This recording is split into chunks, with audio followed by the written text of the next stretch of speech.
So Jonas, Yes. so did you have any idea as to the amount of love and praise that you would get from the autism community?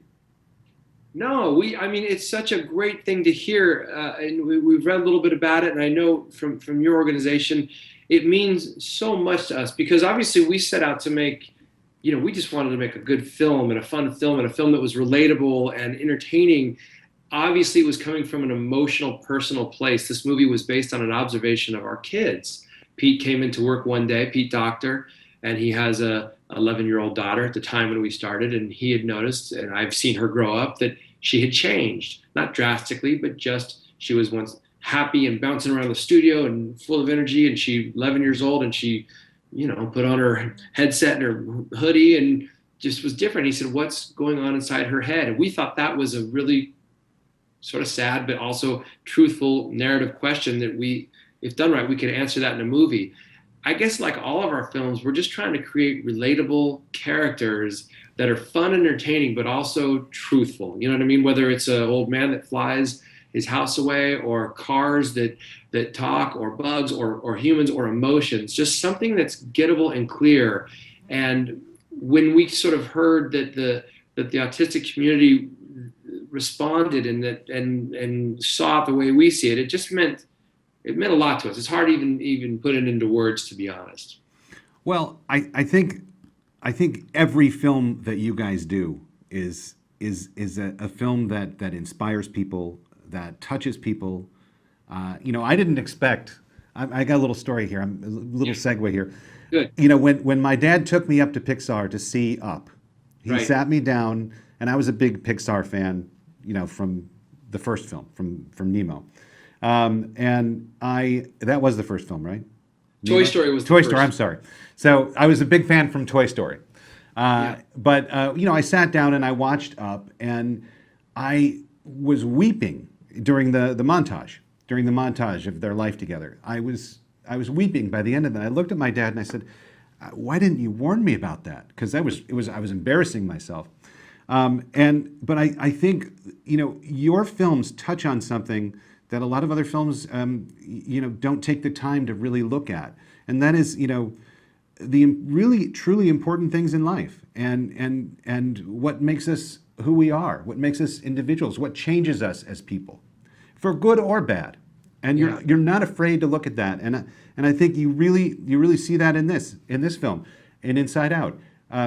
The main character is going through some very, very deep, profound changes, and you really take a look at that, and you tell a beautiful story that is uplifting and very touching.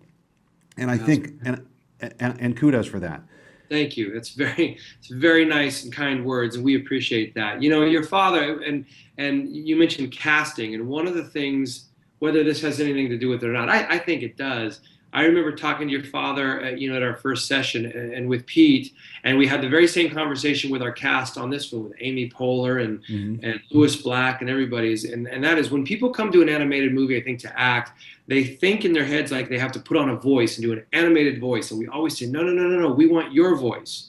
We wanted your father's voice in that movie as a real person. We didn't want to push it and caricature that. We would let the visuals do that. We were after sort of truth and real people. Again, even though their emotions are doing things that you can't do in the real world, we are after those little bits of true life that I think it's that's what connects to people. I mean, in Finding Nemo, you mentioned Nemo, and they're little fish, but people respond to them as a father and a son. And I don't know, we as animators, we're observers, and we try to find those truths and put them into our films because that's what makes them important to us. We knew Pete Docter was a great friend of a gentleman named Joe Grant, who was one of the great writers and artists at Disney, worked for Walt Disney. He wrote Dumbo along with another guy, and we got to know him by proxy through Pete. I got to know him, and he told us something that we always remembered, which was, when you're making a movie, when you're so lucky that your job is to make these movies,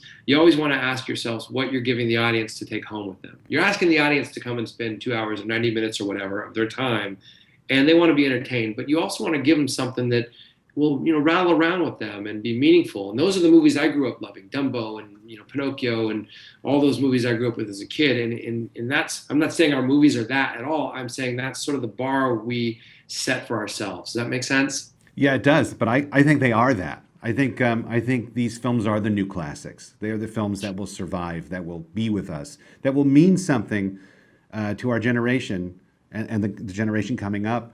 For the next 100 years. And Dumbo, you mentioned Dumbo. Dumbo is a great example. Dumbo is probably one of the most beautiful films I've ever seen. In its telling of a story of an orphan, basically, Right. and it's an orphan that's taken away from his mother, and it's a Right. beautiful, complex story that is very uplifting at the end. And you guys definitely follow that model so well. So we're wrapping up here, and I just want to thank you for joining us today. And I'm a huge fan of Pixar. I'm a huge fan of you, Jonas, and I'm a huge fan of Inside Out. And I just want to tell you a little story. I was with my father this morning, and Yeah. we were driving somewhere, and I told him I was going to be talking to you. And he said, "Oh, give him a big sloppy kiss from me." So I'm miming a big sloppy kiss Yeah. for you. And there we go. And That's pretty he tough. he, I he love also him. I love the whole Asner family. You guys are part of the Pixar family. Thank You know you. that, and we love you guys and what you do. And I'm honored to be your guest today. I really am. So thank you. Jonas.